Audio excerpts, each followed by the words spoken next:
കഴിഞ്ഞ ഒരാഴ്ചയായി കേരളത്തിൽ പാമ്പ് കടിയേറ്റ് ഒരു 3-4 പേര് മരണപ്പെട്ടു. അതിൽ 2 കുഞ്ഞു കുട്ടികളും ഉണ്ടെന്നുള്ള വാർത്ത വളരെ സങ്കടകരമായിട്ടുള്ള വാർത്തയാണ്. അപ്പോൾ ഇന്നത്തെ വീഡിയോ നമ്മുടെ വീടിന് ചുറ്റുപാടും ഒന്നും പാമ്പുകൾ വരാതിരിക്കാൻ എന്തൊക്കെ കാര്യങ്ങൾ നമ്മൾ ചെയ്യണമെന്നും അഥവാ പാമ്പ് കടിയേറ്റാൽ എന്തൊക്കെ കാര്യങ്ങൾ ചെയ്യണമെന്നുമാണ് ഇന്നത്തെ വീഡിയോയിൽ പറയാൻ പോകുന്നത്. ഹലോ എവരിവൺ, എൻ്റെ പേര് ഡേവിഡ് രാജു. ഞാൻ നാച്ചുറലിസ്റ്റാണ്. പാമ്പുകൾ നമ്മുടെ വീടിനുള്ളിലും വീടിൻ്റെ ചുറ്റുപാടും ഒക്കെ വരാതിരിക്കാൻ എന്തൊക്കെ ചെയ്യണമെന്ന് പറഞ്ഞു തന്നെ നമുക്ക് തുടങ്ങാം. നമുക്കറിയാമല്ലോ, പാമ്പിൻ്റെ മെയിനായിട്ടുള്ള ഭക്ഷണം എന്ന് പറഞ്ഞാൽ എലികളാണ്. എലികളുടെ പുറകെയാണ് ഈ പാമ്പുകളും വരുന്നത് നമ്മുടെ വീടിനടുത്തോട്ടൊക്കെ. അപ്പോൾ ഈ എലികൾ വരാതിരിക്കാനായിട്ട് നമ്മൾ എന്ത് ചെയ്യണമെന്ന് വെച്ച് കഴിഞ്ഞാൽ, നമ്മൾ സാധാരണ ചെയ്യുന്നത് വീട്ടിലുള്ള ഭക്ഷണത്തിൻ്റെ വേസ്റ്റോ ബാക്കിയുള്ള വേസ്റ്റൊക്കെ ചിലപ്പോൾ നമ്മൾ വീടിൻ്റെ വെളിയിലിടുകയോ ഒരു സ്ഥലത്തും കൂട്ടി വെക്കുകയൊക്കെ ചെയ്യാറുണ്ട്. അപ്പോൾ അങ്ങനെ ചെയ്യുമ്പോഴത്തേക്കിന് അത് കഴിക്കാനായിട്ട് എലി വരും. അപ്പോൾ ഈ എലിയുടെ പുറകെ പാമ്പുകളും വരും. ഈ പാമ്പുകൾ വന്നു കഴിയുമ്പോഴത്തേക്കിനും നമ്മുടെ വീടിന് ചുറ്റുപാടും ഒക്കെ അവർക്ക് താമസിക്കാൻ സ്ഥലം ഉണ്ടെങ്കിൽ അവരവിടെ തമ്പടിക്കുകയും ചെയ്യും. ഈ ഫുഡ് വേസ്റ്റ് ഒക്കെ കൃത്യമായിട്ട് അല്ലെങ്കിൽ പ്രോപ്പറായിട്ട് നമ്മൾ ഡിസ്പോസ് ചെയ്ത് കഴിഞ്ഞാൽ അങ്ങോട്ട് എലി വരാതിരിക്കും, അതോടൊപ്പം തന്നെ പാമ്പുകളും അങ്ങോട്ട് വരാതിരിക്കും. അതാണ് നമുക്ക് ആദ്യമായിട്ട് ചെയ്യാൻ പറ്റുന്നൊരു കാര്യം. പിന്നൊരു കാര്യം നമ്മൾ ശ്രദ്ധിക്കേണ്ടത്, നമ്മുടെ വീട്ടിലൊക്കെ ചില സമയത്ത് നമ്മൾ പലകൾ അടുക്കി വെക്കാറുണ്ട്, വിറകുകൾ അടുക്കി വെക്കാറുണ്ട്, കല്ലുകൾ പല സ്ഥലത്തും കൂട്ടി വെക്കാറുണ്ട്, അല്ലെങ്കിൽ കരിയിലെങ്ങനെ കൂട്ടി വെക്കാറുണ്ട്. ഇങ്ങനെയുള്ള സ്ഥലങ്ങളിലെല്ലാം പാമ്പ് കയറിയിരിക്കാൻ പറ്റിയ ബെസ്റ്റ് സ്ഥലങ്ങളാണ്.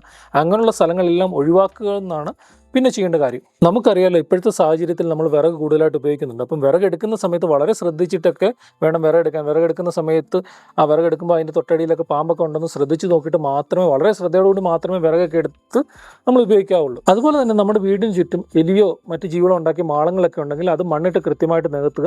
കാരണം അവിടെയൊക്കെ പാമ്പിന് കയറിയിരിക്കാൻ പറ്റിയ ബെസ്റ്റ് സ്ഥലങ്ങളാണ്. അതുപോലെ തന്നെ നമ്മൾ വീട്ടിൽ കോഴികളെ വളർത്തുന്നുണ്ടെങ്കിൽ അല്ലെങ്കിൽ ലവ് ബേർഡ്സിനൊക്കെ വളർത്തുന്ന പക്ഷിക്കൂടുകളൊക്കെ ഉണ്ടെങ്കിൽ അത് കൃത്യമായിട്ട് ചെറിയ വലക്കണ്ണി ഇട്ടിട്ട് പ്രോപ്പറായിട്ട് അത് മറയ്ക്കുക എന്നുള്ളതാണ്, കൃത്യമായിട്ട് ചെയ്യുക എന്നുള്ളത്. അപ്പം അങ്ങോട്ട് പാമ്പുകൾക്ക് കയറാൻ പറ്റാത്ത രീതിയിലാക്കുക എന്നാണ് നമ്മൾ ചെയ്യേണ്ട ഒരു കാര്യം. പിന്നൊരു കാര്യം, നമ്മുടെ വീട്ടിൽ പ്രത്യേകിച്ച് മുറിയിലോട്ടൊക്കെ ചാഞ്ഞ് കിടക്കുന്ന മരങ്ങളും കൊമ്പുകളൊക്കെ ഉണ്ടെങ്കിൽ അതൊക്കെ വെട്ടിക്കളയുക. അതിലൂടെ ഒന്നും പാമ്പുകൾ വീടിനകത്തോട്ട് കയറാനായിട്ട് അവസരം കൊടുക്കരുത്. അതുപോലെ തന്നെ വീട്ടിൽ എന്തെങ്കിലും എയർ ഹോളുകളോ എന്തെങ്കിലും മെഷ് വെച്ച് അടയ്ക്കാൻ പറ്റുന്ന സ്ഥലങ്ങളൊക്കെ ഉണ്ടെങ്കിൽ അതൊക്കെ കൃത്യമായിട്ട് അടയ്ക്കണം. എനിക്കിപ്പോഴും ഓർമ്മയുണ്ട്, ഞങ്ങളുടെ വീട്ടിൽ ഒരു ദിവസം ഈ അണ്ണാൻ കയറിയിരുന്നു. അപ്പോൾ ഞങ്ങൾ നോക്കിയിട്ട് എതിരെ വന്ന് കയറിയെന്ന് അറിയത്തില്ല. പിന്നെ മനസ്സിലായി, നമ്മളൊരു കേബിൾ ഇട്ടിട്ടുണ്ടായിരുന്നു, ടി വിയുടെ കേബിൾ. അപ്പോൾ ആ കേബിളിന് വേണ്ടിയിട്ട് ചെറിയൊരു ഹോൾ ഇട്ടിട്ടുണ്ട്. ആ ഹോളിൻ്റെ അകത്തൂടെയാണ് ഈ അണ്ണാൻ വന്നുകൊണ്ടിരുന്നത്. അപ്പോൾ അതിലേയും പാമ്പ് കയറാനായിട്ട് സാധ്യതയുണ്ട്. പിന്നീട് ഞങ്ങളത് കൃത്യമായിട്ട് പ്രോപ്പറായിട്ട് അത് അടയ്ക്കുകയൊക്കെ ചെയ്തു. അപ്പോൾ അങ്ങനെയുള്ള ഹോളുകളൊക്കെ ഉണ്ടെങ്കിൽ കൃത്യമായിട്ട് അടയ്ക്കുക. അതുപോലെ ചില സമയത്തൊക്കെ നമ്മൾ ഡ്രെയിനേജ് പൈപ്പ്, ബാത്റൂമിൽ നിന്നും ബാക്കിയുള്ള റൂമിൽ നിന്നൊക്കെ ഡ്രെയിനേജ് വെള്ളം വെളിയിലോട്ട് പോകാനായിട്ട് പൈപ്പ് ഇട്ടിട്ടുണ്ടെങ്കിൽ ആ പൈപ്പിൻ്റെ അവിടെ നെറ്റ് വെച്ചിട്ട്, അയൺ നെറ്റ് വെച്ചിട്ട് നമുക്ക് അടയ്ക്കാൻ പറ്റും. അത് അടച്ചില്ലെങ്കിൽ അതിൻ്റെ അകത്തോടൊക്കെ പാമ്പ് റൂമിനകത്തോട്ടൊക്കെ കയറാനായിട്ട് സാധ്യതയുണ്ട്. അപ്പോൾ അതൊക്കെ കൃത്യമായിട്ട് അടയ്ക്കുക. പിന്നൊരു കാര്യം ചെയ്യാൻ പറ്റുമെന്ന് പറഞ്ഞാൽ, ഇപ്പോഴൊക്കെ ആമസോണിലൊക്കെ പോയി കഴിഞ്ഞാൽ ഡോർ സീലർ എന്ന് പറഞ്ഞിട്ടൊരു സാധനം കിട്ടും. ഇങ്ങനെ പ്ലാസ്റ്റിക് കൊണ്ട് അത്യാവശ്യം നീളമുള്ള ഡോറിനടികൾ ജസ്റ്റ് കയറ്റി വെക്കാൻ പറ്റുള്ളൂ. അപ്പോൾ അത് കയറ്റി കഴിഞ്ഞ് കഴിഞ്ഞാൽ ഒരു ഇൻസെക്റ്റിന് പോലും, ചെറിയ പ്രാണികൾക്ക് പോലും അകത്തോട്ട് കയറാൻ പറ്റാത്ത രീതിയിൽ നമുക്കത് ഡോർ ലോക്ക് ചെയ്യാൻ പറ്റും. വലിയ വിലയൊന്നുമില്ല, 10-250 രൂപ കൊടുത്തു കഴിഞ്ഞാൽ 2-3 കിട്ടും. അതൊക്കെ മേടിച്ച് ഡോറിനടിയിൽ ഇടുകയാണെങ്കിൽ ഈ പാമ്പുകൾക്കോ പല്ലികൾക്കോ വേറെ ഒരു തരത്തിലുള്ള ജീവികൾക്കൊന്നും ഡോറിനടിയിൽ കൂടെ കയറാൻ പറ്റില്ല. അപ്പോൾ അതൊക്കെ മേടിച്ച് വെക്കുന്നത് നല്ലതായിരിക്കും. നമ്മൾ പൊതുവേ നമ്മുടെ ഷൂ ഒക്കെ വീടിന് വെളിയിലാണല്ലോ വെക്കാറുള്ളത്. നമ്മൾ രാവിലെ എഴുന്നേറ്റ് വന്നിട്ട് ചിലപ്പം ഓഫീസിലൊക്കെ പോകാൻ നേരത്ത് ഷൂ എടുത്തിട്ട് അങ്ങ് പോകും.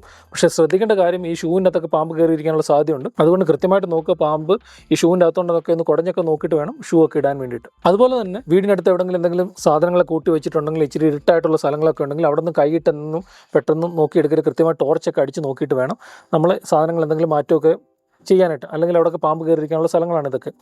വേറൊരു മെയിനായിട്ടുള്ള കാര്യം എന്ന് പറഞ്ഞാൽ, രാത്രിയിൽ നടക്കുന്ന സമയത്ത് ടോർച്ച് ലൈറ്റ് ഉറപ്പായിട്ട് ഉപയോഗിച്ചിരിക്കണം. ഞങ്ങൾ പാമ്പിനെ കുറിച്ച് പഠിക്കുന്ന കുറേ ആൾക്കാരുണ്ട്, ഞങ്ങളുടെ സുഹൃത്തുക്കളെല്ലാം.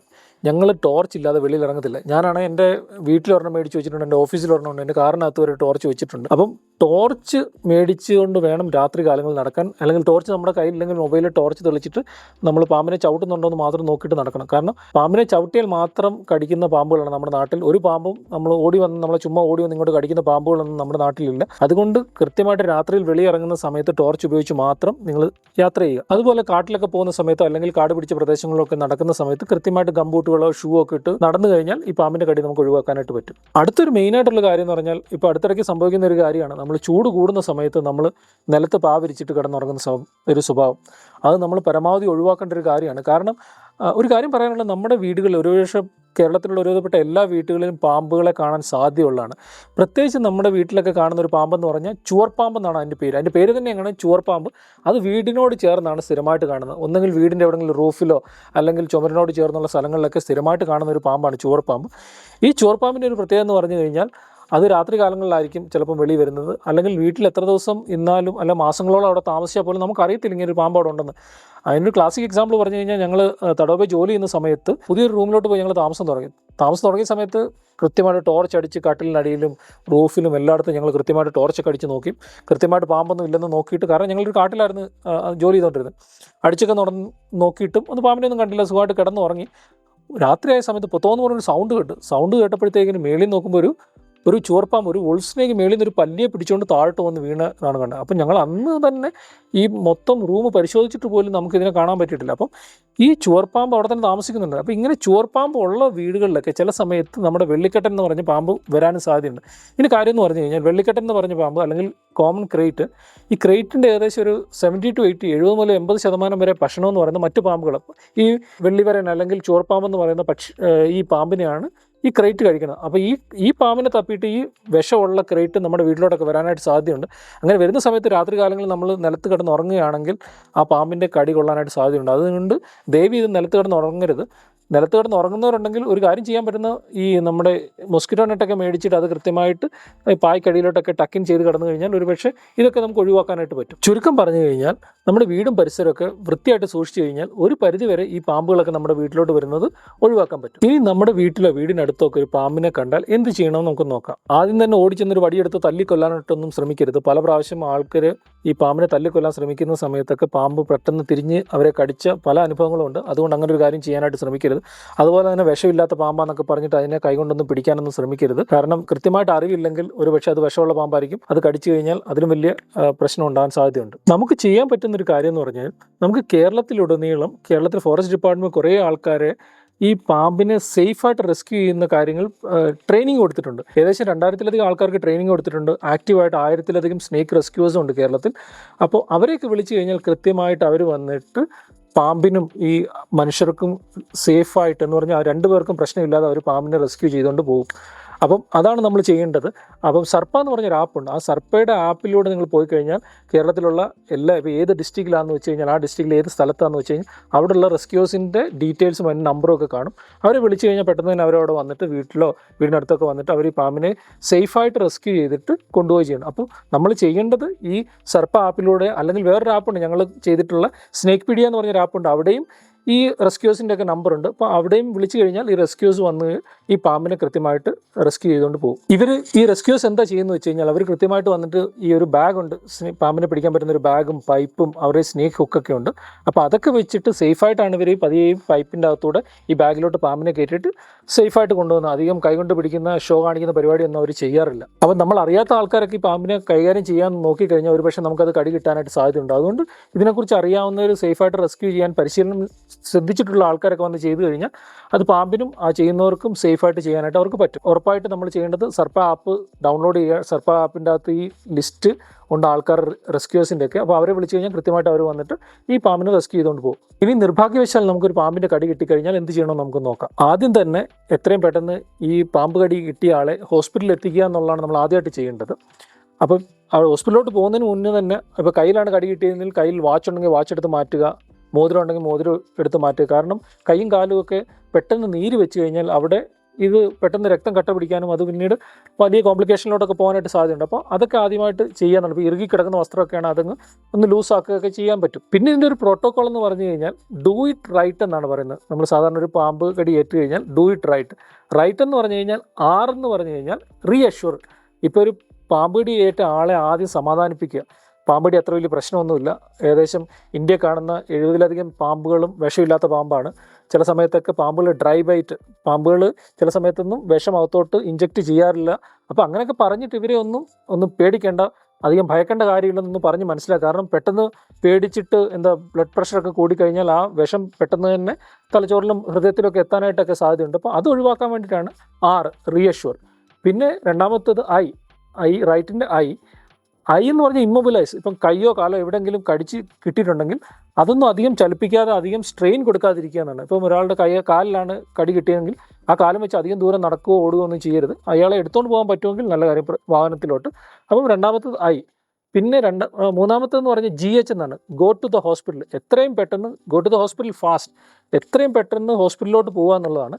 പിന്നെ ടി എന്ന് പറഞ്ഞാൽ ടെൽ ദ ഡോക്ടർ, ഡോക്ടറോട് പറയും എന്താണ് പ്രശ്നങ്ങൾ. ചില സമയത്ത് നിങ്ങൾക്ക് ബ്രീത്ത് ചെയ്യാൻ പറ്റുന്നില്ല, അല്ലെങ്കിൽ കണ്ണിങ്ങനെ അടഞ്ഞു പോകുന്നുണ്ട്, അല്ലെങ്കിൽ ശരീരത്തിന് എവിടെയെങ്കിലും വേദന എടുക്കുന്നുണ്ട്. ഈ കാര്യങ്ങളെല്ലാം ഡോക്ടറോട് പറയാന്നുള്ളതാണ്. അപ്പം പാമ്പ് കടി ഏറ്റു കഴിഞ്ഞാൽ ഇതാണ് ആദ്യം ചെയ്യേണ്ട കാര്യങ്ങൾ. ഡു ഇറ്റ് റൈറ്റ് എന്നുള്ള ആ പ്രോട്ടോകോൾ ഫോളോ ചെയ്യുക. അതുപോലെ തന്നെ നമുക്കൊരു പാമ്പ് കടി ഏറ്റെന്ന് നമുക്ക് തോന്നിക്കഴിഞ്ഞാൽ പാമ്പ് എവിടെ ആണ് അതിനെ കണ്ടുപിടിക്കുക, അതിനെ തല്ലി കൊല്ലാനൊന്നും നമ്മൾ ടൈം വേസ്റ്റ് ആക്കരുത് എന്നുള്ള. കാരണം ഒരു ഗോൾഡൻ അവർ എന്ന് പറഞ്ഞ ഒരു മണിക്കൂർ നമ്മുടെ കയ്യിലുണ്ട്. പാമ്പിൻ്റെ എത്രയും പെട്ടെന്ന് ഹോസ്പിറ്റലിൽ എത്തിക്കഴിഞ്ഞാൽ, എത്രയും പെട്ടെന്ന് ചികിത്സ കിട്ടിക്കഴിഞ്ഞാൽ നമ്മൾ രക്ഷപ്പെടാനുള്ള സാധ്യത കൂടുതലാണ്. അപ്പോൾ ആ ഗോൾഡൻ അവറിൻ്റെ സമയത്ത് നമ്മൾ പാമ്പിനെ നോക്കാനും, അത് വിഷമുള്ള പാമ്പാണോ വിഷമില്ലാത്ത പാമ്പാണോ, എവിടെയാണ് കടി കിട്ടിയ, ബൈറ്റ് മാർക്കുണ്ടോ, കാലിലോ കയ്യിലോ ഒക്കെ മുറിവുണ്ടോ, ഇല്ല എന്നെ കടിച്ചിട്ടുണ്ടെന്ന് തോന്നുന്നില്ല, ഇതൊരു വിഷമില്ലാത്ത പാമ്പ്, അങ്ങനെയുള്ള ബൈറ്റ് മാർക്കുകളോ അല്ലെങ്കിൽ പാമ്പിനെ തപ്പിയൊന്നും നമ്മൾ ടൈം വേസ്റ്റ് ചെയ്യാനായിട്ട് ശ്രമിക്കരുത്. എത്രയും പെട്ടെന്ന് ഹോസ്പിറ്റലിലോട്ട് എത്താനായിട്ടാണ് ശ്രമിക്കേണ്ടത്. അതുപോലെ തന്നെ പാമ്പ് കടി ഏറ്റിട്ട് നമ്മൾ ഹോസ്പിറ്റലിലോട്ട് പോകുന്ന സമയത്ത് അവിടെ ഹോസ്പിറ്റലൊന്ന് വിളിച്ചു ചോദിക്കാം. നമുക്ക് അവിടെ ആൻറ്റിവെനം ഉണ്ടോയെന്ന്, ആൻറ്റി സ്നേക്ക് വെനം ഉണ്ടോയെന്നൊന്ന് വിളിച്ചു ചോദിക്കാം. അതുപോലെ തന്നെ ഇത് അഡ്മിനിസ്ട്രേറ്റ് ചെയ്യാൻ പറ്റുന്ന ഡോക്ടർമാരുണ്ടോയെന്നൊന്ന് വിളിച്ചു ചോദിക്കുന്നത് നല്ലതായിരിക്കും. കാരണം നമ്മുടെ സമയം കുറേ നമുക്ക് ലാഭിക്കാൻ പറ്റും ഈ കാര്യത്തിന്. ഇനിയും പാമ്പ് കടി ഏറ്റാൽ എന്തൊക്കെ ചെയ്യരുതെന്നുള്ളത് വളരെ പ്രാധാന്യമുള്ള കാര്യമാണ്. ഒന്നാമത്തെ കാര്യം, നമ്മൾ എന്തെങ്കിലും ഭക്ഷണം കഴിക്കാനോ വെള്ളം കുടിക്കാനോ ആയിട്ടൊന്നും ശ്രമിക്കരുത്. കേരളത്തിൽ വളരെ പ്രസിദ്ധനായിട്ടുള്ളൊരു പാമ്പ് പിടുത്തക്കാരൻ പറഞ്ഞു കേട്ടിട്ടുണ്ട്, നമ്മൾ പാമ്പ് കടി ഏറ്റു കഴിഞ്ഞാൽ ഒരു ഗ്ലാസ് വെള്ളം കുടിക്കണം, അല്ല ഉപ്പിട്ട വെള്ളം കുടിക്കണമെന്നൊക്കെ. അതൊന്നും ഒരിക്കലും ചെയ്യാൻ പാടില്ലാത്ത കാര്യമാണ്. പിന്നെ ഒരു കാര്യം, വളരെ ഹെവി ആയിട്ടുള്ള ഫിസിക്കലായിട്ടുള്ള ആക്ടിവിറ്റി ഒന്നും ചെയ്യരുത്. ഇപ്പോൾ ഓടാനോ നടക്കാനോ ഒന്നും അങ്ങനെ ശ്രമിക്കരുത്. കാരണം ഓടുന്ന സമയത്തൊക്കെ പെട്ടെന്ന് ഈ ബ്ലഡ് പ്രഷർ കൂടാനായിട്ടൊക്കെ സാധ്യതയുണ്ട്. അതുകൊണ്ട് കഴിവതും ഈ കടിയേറ്റ ആളെ എടുത്തുകൊണ്ട് മാത്രമേ വണ്ടിയിലോട്ട് പോകാവുള്ളൂ. പിന്നെ ഒരു കാര്യം, ഈ കടി കിട്ടിയ മാർക്കിൻ്റെ സൈഡിലൊന്നും നമ്മൾ വാ വെച്ചിട്ട് ഉറിഞ്ചി കുടിക്കാനോ അതെങ്കിൽ ഈ ബ്ലഡും അല്ലെങ്കിൽ ഈ വെനമൊന്നും തിരിച്ച് വലിച്ചെടുത്ത് തുപ്പിക്കളയാനായിട്ടൊന്നും ശ്രമിക്കരുത്. ചിലപ്പോഴൊക്കെ ചില ആൾക്കാരൊക്കെ ചെയ്യാറുള്ളത് കാര്യം എന്ന് പറഞ്ഞു കഴിഞ്ഞാൽ, പാമ്പ് കടി ഏറ്റ സ്ഥലത്ത് ഒരു ബ്ലേഡ് കൊണ്ട് വരഞ്ഞിട്ട് അവിടെ നിന്ന് ഇങ്ങനെ ബ്ലഡും വെനമൊക്കെ ഇങ്ങനെ കുത്തിക്കളയാനായിട്ട് ശ്രമിക്കാറുണ്ട്. അങ്ങനെയൊന്നും ഒരിക്കലും ചെയ്യരുത്. കാരണം ബ്ലഡ് ഒക്കെ പുറത്ത് കൂടുതലായിട്ട് വന്നു കഴിഞ്ഞാൽ ഒരു പക്ഷേ ബ്ലഡ് വാർന്ന് തന്നെ നമ്മൾ അവിടെ നിന്ന് മരിക്കാനുള്ള സാധ്യത കൂടുതലാണ്. ഈ തണുത്ത എന്തെങ്കിലും ഐസ് പാക്കോ അല്ലെങ്കിൽ ചൂടുള്ള എന്തെങ്കിലും കാര്യം വെച്ചിട്ട് അവിടെ ഇത് തണുപ്പിക്കാനോ ചൂടാക്കാനായിട്ടൊന്നും ഈ മുറിവിൻ്റെ സൈഡിലൊന്നും അങ്ങനെയൊന്നും ശ്രമിക്കരുത്. പിന്നൊരു കാര്യം, നമ്മൾ പാമ്പ് കടി ഏറ്റ സ്ഥലത്തിന് തൊട്ട് മേളി വെച്ചിട്ട് ഒരു തുണിയൊക്കെ എടുത്തിട്ട് ടൈറ്റായിട്ട് കെട്ടണമെന്ന് പറയുന്ന പണ്ട് കാലത്തൊക്കെ പറയുന്നത്, അതൊന്നും ഒരിക്കലും ചെയ്യാൻ പാടില്ലാത്ത കാര്യമാണ്. കാരണം അതൊക്കെ ചെയ്ത് ഇപ്പോൾ പാമ്പിൻ്റെ കടി എൻ്റെ കയ്യിൽ ഇവിടെ കിട്ടിയെങ്കിൽ ഇവിടെ കെട്ടി വെച്ച് കഴിഞ്ഞാൽ ആ വിഷം ഇവിടം വരെ വന്നിട്ട് ഇവഞ്ച്വലി നമ്മൾ ഈ കൈ ആംപുട്ടേറ്റ് ചെയ്ത് കളയേണ്ടി വരും, കൈ കട്ട് ചെയ്ത് മാറ്റേണ്ടി വരും. അപ്പോൾ അങ്ങനെയൊന്നും ഒരിക്കലും ചെയ്യാതിരിക്കുക. ചിലപ്പോഴൊക്കെ ആൾക്കാർ ഈ തുണിയൊക്കെ ടൈറ്റായിട്ട് കെട്ടിയിട്ട് പാമ്പ് കടി ഏറ്റിട്ട് ടൈറ്റാക്കിയിട്ട് ഹോസ്പിറ്റലിലോട്ട് പോകാറുണ്ട്. അപ്പോൾ ഹോസ്പിറ്റലിൽ ചെയ്യുമ്പോഴത്തേക്കും ഡോക്ടേഴ്സ് ചെയ്യുന്നൊരു കാര്യം, അവർ സാധാരണയായിട്ട് ഈ ബ്ലഡ് പ്രഷർ നോക്കുന്ന മെഷീനില്ല, അവർ അതിൻ്റെ തുണി എടുത്ത് ഇവിടെ കെട്ടും, അത് ടൈറ്റാക്കിയിട്ട് ഇത് സ്ലോ ആയിട്ട് റിമൂവ് ചെയ്യാറുണ്ട്. എന്നിട്ട് ഈ കെട്ടഴിച്ചിട്ട് ഇത് പതിയെ സ്ലോ ആയിട്ട് റിമൂവ് ചെയ്യുമ്പോഴത്തേക്കിന് പതിയെ ബ്ലഡ് സർക്കുലേഷൻ തുടങ്ങുകയാണ് ചെയ്യുന്നത്. അപ്പം ഡോക്ടേഴ്സൊക്കെ അത് കൃത്യമായിട്ട് അവർ നോക്കിയിട്ട് അങ്ങനെ ചെയ്യാറുണ്ട്. അപ്പോൾ ഒരിക്കലും ഈ ടോർണിക്കേറ്റ് അല്ലെങ്കിൽ ഈ തുണി ഇട്ടിങ്ങനെ ടൈറ്റായിട്ട് കെട്ടാതിരിക്കുക. പിന്നൊരു കാര്യം, ഈ പാമ്പ് കടിച്ച സ്ഥലത്ത് സോപ്പിട്ട് കഴുകരുത്. കഴിഞ്ഞ ദിവസം ഏതോ ഒരു ഡോക്ടറിൻ്റെ ഒരു വീഡിയോ കണ്ട്, പാമ്പ് കടി ഏറ്റു കഴിഞ്ഞാൽ അവിടെ സോപ്പിട്ട് നന്നായിട്ട് കഴുകണമെന്ന്. അത് ഒരിക്കലും ചെയ്യാൻ പാടില്ലാത്ത കാര്യമാണ്. ആ ഡോക്ടർ എന്താ അങ്ങനെ പറഞ്ഞെന്നും എനിക്കും അറിയത്തില്ല. പക്ഷേ ഒരിക്കലും ചെയ്യാൻ പാടില്ലാത്ത ഒരു കാര്യമാണ് സോപ്പിട്ട് കഴുകുക എന്ന് പറയുന്ന ഒരു കാര്യം. പിന്നെ ഒരു കാര്യം, നമുക്ക് പാമ്പിൻ്റെ കടി കിട്ടിയെന്ന് തോന്നിക്കഴിഞ്ഞാൽ ആ ബൈറ്റ് മാർക്ക് നോക്കിയിട്ട് ഇത് വിഷമുള്ള പാമ്പാണോ വിഷമില്ലാത്ത പാമ്പാണോ, പാമ്പ് കടി കിട്ടിയോ എന്നൊക്കെ നോക്കി ടൈം വേസ്റ്റ് ചെയ്യരുത്. കാരണം നമുക്കറിയാലോ, നമ്മുടെ നാട്ടിലുള്ള ഏറ്റവും വിഷമുള്ള പാമ്പുകളിലൊന്നെന്ന് പറയുന്നത് വെള്ളിക്കെട്ടൻ അല്ലെങ്കിൽ കോമൺ ക്രൈറ്റ് എന്ന് പറയുന്ന പാമ്പിന് വളരെ ചെറിയ പല്ലാണുള്ളത്. അത് കടിക്കുന്ന സമയത്ത് മിക്കപ്പോഴും പല്ലിൻ്റെ മാർക്ക് പോലും അവിടെ കാണത്തില്ല. പ്രത്യേകിച്ച് ജൂനൈൽസോ സബ്ഡൽറ്റോ ആയിട്ടുള്ള പാമ്പുകളൊക്കെ കടിച്ചു കഴിഞ്ഞാൽ അവിടെ മാർക്കുകൾ കാണത്തില്ല. പ്രത്യേകിച്ച് കുറച്ചുകൂടെ നീരൂടെ വെച്ച് കഴിഞ്ഞാൽ ആ മാർക്കൊന്നും ഒരിക്കലും കാണാൻ പോലും പറ്റത്തില്ല. അപ്പം അങ്ങനെയുള്ള സമയത്തൊക്കെ നമ്മൾ ടൈം വേസ്റ്റ് ചെയ്തിട്ട് അവിടെ മാർക്കൊന്നുമില്ല, ചെറുതായിട്ടൊന്ന് നീര് വെച്ചേ ഉള്ളെന്നൊക്കെ പറഞ്ഞിട്ട് ഹോസ്പിറ്റലിൽ പോകാതിരുന്നു കഴിഞ്ഞാൽ അത് വളരെ പ്രശ്നമാകും. അപ്പം അങ്ങനെയൊന്നും ടൈം വേസ്റ്റ് ചെയ്യാതെ എത്രയും പെട്ടെന്ന് ഹോസ്പിറ്റലിൽ പോവുകയാണ് ചെയ്യേണ്ടത്. ഇന്ത്യയിൽ ഒരു വർഷം ഏകദേശം 58,000 മുതൽ 60,000 ആൾക്കാർ പാമ്പ് കടിയേറ്റ് മരിക്കുന്നതെന്നാണ് കണക്കുകൾ പറയുന്നത്. എന്ന് പറഞ്ഞു കഴിഞ്ഞാൽ ഒരു ദിവസം ഏകദേശം ഒരു 150-160 ആൾക്കാർ പാമ്പ് കടിയേറ്റ് ഇന്ത്യയിൽ മരണമടയുന്നുണ്ട്. ഇത് ഒഫീഷ്യലായിട്ടുള്ള റെക്കോർഡാണ്. പല പാമ്പ് ഗവേഷകരും വിശ്വസിക്കുന്നത് ഈ നമ്പർ എന്ന് പറഞ്ഞാൽ ഇതിലും വളരെ കൂടുതലായിരിക്കാം എന്നാണ് അവർ വിശ്വസിക്കുന്നത്. പല പാമ്പ് കടിയും റെക്കോർഡ് ചെയ്യപ്പെടാതെ പോകുന്നുണ്ട് ഇന്ത്യയിൽ. ഇതിന് കാരണക്കാരായിട്ട് പ്രധാനമായിട്ടും 4 പാമ്പുകളാണുള്ളത്. അതിന് ബിഗ് 4 എന്നാണ് നമ്മൾ സാധാരണ വിളിക്കാറുള്ളത്. സ്പെക്ടക്കിൾ കോബ്ര അല്ലെങ്കിൽ മൂർഖൻ, കോമൺ ക്രേറ്റ് അല്ലെങ്കിൽ വെള്ളിക്കെട്ടൻ, റസൽസ് വൈപ്പർ അല്ലെങ്കിൽ അണലി, പിന്നെ സോസ്കെയിൽഡ് വൈപ്പർ അല്ലെങ്കിൽ ചുരുട്ട മണ്ഡലി എന്ന് പറയുന്ന ഇങ്ങനെ 4 പാമ്പുകളാണ് ഇതിന് കാരണക്കാരായിട്ടുള്ളത്. ഈ 4 പാമ്പുകളെക്കുറിച്ചും വിശദമായിട്ട് ഞാനൊരു വീഡിയോ ചെയ്തിട്ടുണ്ട്. എൻ്റെ ചാനൽ അതുണ്ട്, അതിൻ്റെ ലിങ്ക് ഞാൻ താഴെ ഇടാം. ഇതിനെക്കുറിച്ച് കൂടുതലായിട്ട് അറിയാൻ താല്പര്യമുള്ളവർക്ക് ആ വീഡിയോ പോയിട്ട് കാണാം. അല്ലാതെ വൈപ്പറുകളെക്കുറിച്ചും പിറ്റ് വൈപ്പറെക്കുറിച്ചും ഞാനൊരു വീഡിയോ ചെയ്തിട്ടുണ്ട്, അതിൻ്റെയും ലിങ്ക് ഇവിടെ താഴെ ഇടാം. എന്തായാലും ഈ 4 പാമ്പുകളിൽ 3 മൂർഖൻ, അണലി, ശംഖുവരയൻ അല്ലെങ്കിൽ വെള്ളിക്കെട്ടൻ എന്ന് പറയുന്ന ഈ 3 പാമ്പുകളാണ് ഏറ്റവും കൂടുതൽ മരണത്തിന് കേരളത്തിൽ കാരണമാകുന്നത്. ഈ പാമ്പുകളെ അകറ്റി നിർത്തുക എന്നുള്ളതാണ് പാമ്പുകടി ഏൽക്കാതിരിക്കാനായിട്ട് നമുക്ക് ചെയ്യാൻ പറ്റുന്ന ഒരു കാര്യം. അതിന് കൃത്യമായിട്ട് നമുക്ക് എഡ്യൂക്കേഷൻ വേണം. നമുക്ക് അറിഞ്ഞിരിക്കണം ഈ പാമ്പ് ഏതാണ്, ഇത് വിഷമുള്ളതാണോ വിഷമില്ലാത്തതാണോ എന്നുള്ള കൃത്യമായിട്ട് അറിവ് നമുക്ക് വേണം. ഇത് പറഞ്ഞു വരുമ്പോൾ എനിക്കൊരു കാര്യം ഓർമ്മ വരുന്നുണ്ട്. ഈ സോഷ്യൽ മീഡിയ അടുത്തിടയ്ക്ക് ഞാൻ ഒരു വീഡിയോ കണ്ടിരുന്നു. പാമ്പുകളെക്കുറിച്ച് അറിയാവുന്ന അവകാശപ്പെടുന്ന ഒരാൾ, അദ്ദേഹം ഒരു വെള്ളിവരയൻ പാമ്പ്, കോമൺ വുൾ സ്നേക്സിനെ പിടിച്ചിട്ട് അയാളുടെ കൊച്ചിൻ്റെ കൈ കൊടുത്തിട്ട് ആ കൊച്ചി ഇങ്ങനെ എക്സ്പ്ലെയിൻ ചെയ്യുന്നത് ഒരു കോമൺ വുൾ സ്നേക്കാണ്, വിഷമില്ലാത്ത പാമ്പാണ്, ഇത് അനങ്ങാതിരിക്കുന്നുണ്ടോ പകൽ സമയത്ത്, രാത്രിയാകുമ്പോൾ ആക്റ്റീവാന്നൊക്കെ പറഞ്ഞിട്ട് കൈ വെച്ചോണ്ടിരിക്കുന്നുണ്ട്. പക്ഷെ അദ്ദേഹത്തിന് അറിഞ്ഞില്ല അതൊരു വെള്ളിക്കെട്ടൻ അല്ലെങ്കിൽ കോമൺ ക്രേറ്റ് എന്ന് പറഞ്ഞ വളരെ വിഷം കൂടിയ ഒരു പാമ്പാന്നുള്ള കാര്യം മനസ്സിലാക്കാതെ ആ കൊച്ചിങ്ങനെ കൈ വെച്ച് തീർത്ത് വർത്താനം പറഞ്ഞുകൊണ്ടിരിക്കുകയാണ്. നമ്മുടെ ഒരു സുഹൃത്ത് അത് കണ്ടിട്ട് അത് പറഞ്ഞ്, you are lucky that your kid is alive. കാരണം ഒരു വിഷമുള്ള പാമ്പിനെ പിടിച്ചു വെച്ചേക്കെന്നുള്ള കാര്യം മനസ്സിലാക്കി കഴിഞ്ഞപ്പോൾ പുള്ളി ഭയങ്കരമായിട്ട് വിറച്ചുപോയി. കാരണം വിഷം ഇല്ലാത്ത ഒരു പാമ്പെന്ന് കരുതി കൊച്ചിൻ്റെ കൊടുത്ത പാമ്പ് ആക്ച്വലി വളരെ വിഷമുള്ളൊരു പാമ്പായിരുന്നു. അപ്പോൾ നമ്മൾ ചെയ്യേണ്ടത്, നമുക്ക് എഡ്യൂക്കേഷൻ കൃത്യമായിട്ട് വേണം. വിഷമുള്ള പാമ്പ് ഏതാണെന്നോ വിഷമില്ലാത്ത പാമ്പാണെന്നോ ഏതാണെന്നൊക്കെയുള്ള കൃത്യമായ അവയർനെസ് നമുക്ക് വേണം. അതുകൂടാതെ വെറുതെ പാമ്പിനെ ഒന്നും കയ്യിലെടുക്കാൻ പോകരുത്. ആവശ്യമില്ലാതെ പാമ്പിനെ പിടിക്കാനോ കയ്യിലെടുക്കാനോ താലോലിക്കാനോ ഒന്നും നടക്കരുത്. ഈ സാഹചര്യത്തിൽ നമുക്കറിയാമല്ലോ, ഈ വെള്ളിക്കെട്ടനും വെള്ളിവരയനും ഒരുപോലെ ഇരിക്കുന്ന പാമ്പുകളാണ്. ഇത് തമ്മിലുള്ള വ്യത്യാസമൊക്കെ നമ്മൾ അറിഞ്ഞിരിക്കേണ്ട കാര്യങ്ങളാണ്. ഇതിനൊക്കെ ഒരു ക്ലാസിക് എക്സാമ്പിളാണ് ഓസ്ട്രേലിയ. ഓസ്ട്രേലിയയുടെ കാര്യം പറഞ്ഞു വരുമ്പോഴത്തേക്കും ലോകത്ത് ഏറ്റവും കൂടുതൽ വിഷപ്പാമ്പുകളുള്ള സ്ഥലം, അല്ലെങ്കിൽ ഏറ്റവും ഡെഡ്ലി ആയിട്ടുള്ള വിഷപ്പാമ്പുകളുള്ള സ്ഥലം എന്ന് പറയുന്നത് ഓസ്ട്രേലിയ. അവിടെ ഒരു വർഷം 2-3 ആൾക്കാർ മാത്രമാണ് പാമ്പുകടി ഏറ്റ് മരണപ്പെടുന്നത്. കാരണം അവർക്ക് കൃത്യമായ എഡ്യൂക്കേഷൻ ഉണ്ട്. സ്കൂളിൽ, നമ്മുടെ ഒരു സുഹൃത്ത് പറഞ്ഞു, സ്കൂളിൽ കുട്ടികൾക്കൊക്കെ പഠിക്കാനുണ്ട് ഏതൊക്കെ വിഷപ്പാമ്പുകളാണ് അവിടെ ഉള്ളത്, ഇതിനെ കണ്ട എങ്ങനെ തിരിച്ചറിയാം, വിഷപ്പാമ്പ് അടുത്ത് വന്നാൽ അവർ എന്ത് ചെയ്യണം, കടിയേറ്റ് കഴിഞ്ഞാൽ എന്ത് ചെയ്യണം. അപ്പോൾ അതിനൊക്കെ അവർ കൃത്യമായിട്ട് അഡ്വാൻസ്ഡ് ആയിട്ട് കാര്യങ്ങൾ ചെയ്യുന്നുണ്ട്. നമ്മുടെ ഗവൺമെൻറ്, നമ്മുടെ സർക്കാരും ഒക്കെ ഇതിന് കാര്യമായിട്ട് ചിന്തിക്കേണ്ട കാര്യം അതിക്രമിച്ചു കഴിഞ്ഞു. നമ്മുടെ പാഠപുസ്തകങ്ങളിലും നമ്മുടെ പഠനശാഖകളിലും ഒക്കെ ഈ പാമ്പുകളെക്കുറിച്ചൊക്കെ ഉൾപ്പെടുത്തിയിട്ട് കൃത്യമായി പഠനങ്ങൾ വന്നു കഴിഞ്ഞാൽ നമ്മുടെ പിള്ളേരൊക്കെ ഇതിനെക്കുറിച്ച് പഠിച്ചു തുടങ്ങിക്കഴിഞ്ഞാൽ ഒരുപക്ഷെ ഈ പാമ്പുകടിയിൽ നിന്നും പാമ്പുകടി ഏൽക്കാതിരിക്കാനും ഒക്കെ നമുക്ക് ഇതിൽ നിന്നൊക്കെ സഹായമാവും അത്. ഇനി എനിക്ക് പറഞ്ഞു നിർത്താനുള്ളത് കാര്യം എന്ന് പറയുന്നത്, ഞാൻ മുമ്പേ പറഞ്ഞ 2 ആപ്പുകളെ കുറിച്ചാണ്. ഒന്നാമത്തേത് സർപ്പ എന്ന് പറഞ്ഞ ആപ്പ്. അത് കേരള ഗവൺമെൻറ് നോക്കി നടത്തുന്ന ഒരു ആപ്പാണ്. അതിൻ്റെ അകത്ത് അതുപോലെ തന്നെ ഞങ്ങൾ കുറേ പാമ്പുകളെക്കുറിച്ച് ഗവേഷണം ചെയ്യുന്ന ആൾക്കാരും കുറേ ഡോക്ടേഴ്സോട് കൂടിയിട്ട് സ്നേക്ക് പീഡിയ എന്ന് പറഞ്ഞൊരു ആപ്പും ചെയ്തിട്ടുണ്ട്. ഈ 2 ആപ്പുകളിലും കൃത്യമായിട്ട് ഏതൊക്കെ റെസ്ക്യൂസിൻ്റെ ഉണ്ടെന്നും, ഏതൊക്കെ ഡിസ്ട്രിക്റ്റിൽ ഏതൊക്കെ സ്ഥലത്ത് റെസ്ക്യൂസ് ഉണ്ടെന്നും, ഏതൊക്കെ ഹോസ്പിറ്റലിൽ ആൻറ്റി സ്നേക്ക് വെനം ഉണ്ടെന്നുള്ള ഡീറ്റെയിൽസും എല്ലാം കൃത്യമായിട്ട് പറഞ്ഞിട്ടുണ്ട്. അതുപോലെ തന്നെ സ്നേക്ക് പീഡിയ ആപ്പിൽ ഓരോ പാമ്പുകളെക്കുറിച്ച് ഡീറ്റെയിൽ ആയിട്ടുള്ള കാര്യങ്ങൾ നമ്മൾ പറഞ്ഞിട്ടുണ്ട്. അതിൻ്റെ മിത്തുകളെക്കുറിച്ചും, പാമ്പുകടി ഏൽക്കാതിരിക്കാൻ എന്ത് ചെയ്യണം, പാമ്പുകടി ഏറ്റാൽ എന്ത് ചെയ്യണമെന്നും പല പല കാര്യങ്ങൾ നമ്മൾ ഡീറ്റെയിൽഡായിട്ട് അതിൻ്റെ അകത്ത് പറഞ്ഞിട്ടുണ്ട്. അതിൻ്റെ അകത്ത് വേറൊരു ഫീച്ചേഴ്സ് ഉണ്ട്, ആസ്ക് ദ എക്സ്പേർട്ട് എന്ന് പറഞ്ഞാൽ. ചില സമയത്ത് നിങ്ങളൊരു പാമ്പിനെ കണ്ടു, ദൂരെ നിന്നൊരു പാമ്പിനെ കണ്ടു കഴിഞ്ഞാൽ അതിൻ്റെ ഒരു ഫോട്ടോ മൊബൈലിൽ തന്നെ എടുത്തിട്ട് അതിൻ്റെ അകത്ത് എക്സ്പേർട്സിനോട് ചോദിക്കുക ഇത് ഏത് പാമ്പാണ്. അപ്പം ഒരു 1-2 മിനിറ്റിനുള്ളിൽ തന്നെ ആരെങ്കിലും എക്സ്പേർട്സുകൾ അതിൻ്റെ അകത്ത് റിപ്ലൈ ഒക്കെ തരും. അപ്പോൾ ആ ആപ്പുകൾ എന്തായാലും നിങ്ങളുടെ ഫോണിൽ നിങ്ങൾ ഡൗൺലോഡ് ചെയ്തിട്ട് യൂസ് ചെയ്യാൻ ശ്രമിക്കുക. അതിൽ നിന്ന് തന്നെ നിങ്ങൾക്ക് കുറേയേറെ ഇൻഫർമേഷൻ നിങ്ങൾക്ക് കിട്ടും. ഈ പാമ്പുകടി എന്ന് പറയുന്ന ഒരു ആക്സിഡൻ്റ് ആണ്. നമുക്കറിയാമല്ലോ, നമ്മൾ നടക്കുമ്പോൾ എവിടെയെങ്കിലും നടക്കുന്ന സമയത്ത്, കാട്ടിക്കൂടെ വീടിൻ്റെ സൈഡിൽ കൂടെ ഒക്കെ നടക്കുന്ന സമയത്ത് അറിയാതെ കയറി പാമ്പിനെ ചവിട്ടുമ്പോഴാണ് ഈ പാമ്പ് നമ്മളെ കടിക്കുന്നത്. ഇതൊരു റോഡ് ആക്സിഡൻറ്റുമായിട്ട് നമുക്കൊന്ന് കമ്പയർ ചെയ്യാം.